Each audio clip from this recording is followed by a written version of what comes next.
আসসালামু আলাইকুম, কেমন আছেন সবাই? আল্লাহর অশেষ রহমতে আমিও ভালো আছি।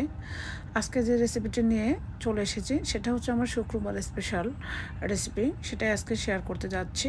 আশা করি রেসিপিটি ভালো লাগবে। তো একটি লাইক দিয়ে সম্পূর্ণ ভিডিওটি দেখার অনুরোধ করছি।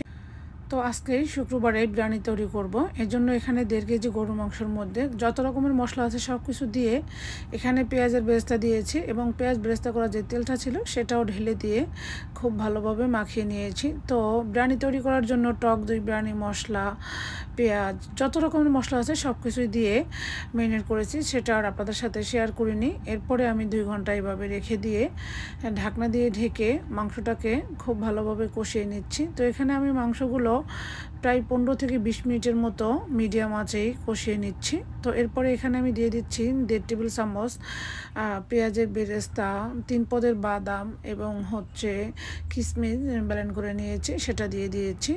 এখন আমি দিয়ে দিচ্ছি কিছু ভেজে রাখা আলু এবং 3-4টে আলু বখারা এবং স্বাদ মতো একটু চিনি দিচ্ছি। যেহেতু আমি টক দই ব্যবহার করেছি তাই টকের ব্যালেন্সটা ঠিক রাখার জন্যই চিনিটা এখানে দিতে হবে। তো এরপর কিছু কাঁচামরিচ দিয়ে মাংসগুলোকে খুব ভালোভাবে নেড়েচেড়ে ঢাকনা দিয়ে ঢেকে মাংস এবং আলুগুলো পারফেক্টলি সেদ্ধ করে নিয়েছি। এখন আমি মাংসগুলো তুলে নিচ্ছি, একটি বাটিতে রেখে দিচ্ছি এবং বাকি মশলাটার মধ্যে আমি এখানে ফুটন্ত গরম পানি দিব 5 কাপ। যেহেতু আমি এই বিরিয়ানিটা তৈরি করার জন্য 2.5 কাপ পোলাওয়ের চাল আগে থেকে ধুয়ে 30 মিনিট ভিজিয়ে পানিটাকে ঝরিয়ে নিয়েছি।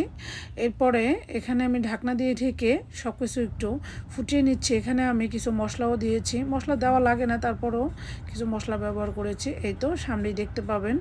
এরপরে এখানে আমি 2 টেবিল চামচ দুধ এবং এলাচি, লবঙ্গ, দারচিনি দিয়ে দিয়েছি। এরপর ওই যে আগে থেকে যে চালটাকে আমি ভিজিয়ে রেখেছি ধুয়ে, সেটা পানি ঝরিয়ে নিয়েছি, সেটা দিয়ে দিচ্ছি। চালটা না ভেজেই আজকে বিরিয়ানিটা তৈরি করব।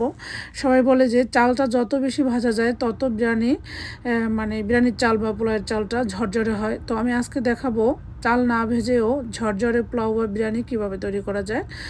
ফুটন্ত গরম পানিটা আমি দিয়ে বলক আসা পর্যন্ত অপেক্ষা করেছি। এরপর চালটা দিয়ে হালকা নেড়েচেড়ে ঢাকনা দিয়ে ঢেকে একদম সেদ্ধ হওয়া পর্যন্ত অপেক্ষা করেছি। তো সেটা আর আমি ভিডিওটা দেখে বড় করে নিই। তবে এভাবে ফুটন্ত গরম পানিতে চাল দিয়ে চালটাকে না ভেজেও ঝরঝরে পোলাও বা বিরিয়ানি আপনারা তৈরি করতে পারবেন। একবার হলো আমার এই টিপসটা আপনারা ট্রাই করে দেখবেন, চালটা না ভেজে কীভাবে ঝরঝরে বিরিয়ানি বা পোলাও তৈরি করা যায়। এরপর ওই যে আমার বিরিয়ানির চালটা যখন একদম সেদ্ধ হয়ে গিয়েছে, ওই পর্যায়ে আমি মাংসগুলো উপর থেকে দিয়ে এখানে আমি 2 ধরনের বাদাম, কিশমিশ ভেজে নিয়েছিলাম, সেটাও দিয়ে দিচ্ছি। এই বাদাম ও কিশমিশ এভাবে বিরিয়ানিতে ভেজে দিলে সেই বিরিয়ানিটা খেতে কিন্তু অনেক বেশি মজার হয়। এরপর কিছু পেঁয়াজের বেরেস্তা দিয়েছি। এখানে আমি পেঁয়াজের বেরেস্তা, দুধ, চিনি এবং ঘি দিয়ে মাওয়া তৈরি করেছি।